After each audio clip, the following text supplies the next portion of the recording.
So, good morning, and today we're going to present the SuperPATH hip approach, first described in 2007 by Jimmy Cho in the United States of America. In Greece, we performed this since 2017. We are here at the surgery room at the theater, and the patient is already prepared and draped.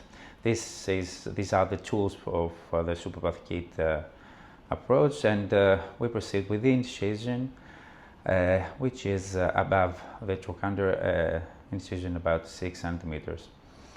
We first find the great gluteus muscle, and with a special retractor we incise the great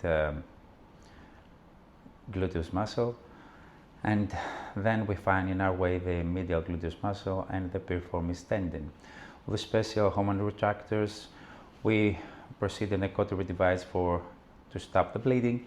We proceed with the approach and we find the capsule right beneath these structures.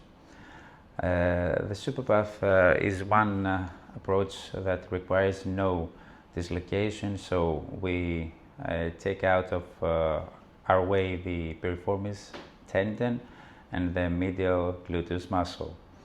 We proceed with the capsulotomy, the T capsulotomy, as we can see here, and we are just above the neck of the femur. With special tools, we have to proceed first with the femur broaching. So we can see the special tools that we're gonna get our way inside the femoral canal, and we can see that first of all we're gonna start with the broaching of the femur. This is really crucial for the SuperPATH hip approach, and we can restore the hip center this way in a more better way. We proceed with the broaching, and then we are inserting sequentially our broaches for the femur to be fully fitted at the femur broach. We have done a special pre-surgery templating, which is really crucial for the SuperPATH hip approach.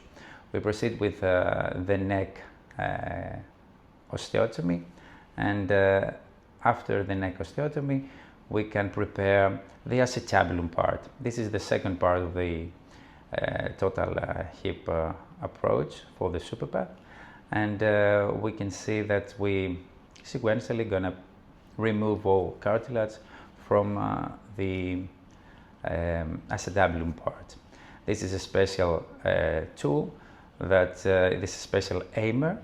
It comes from our friends from actually the anterior crush ligament.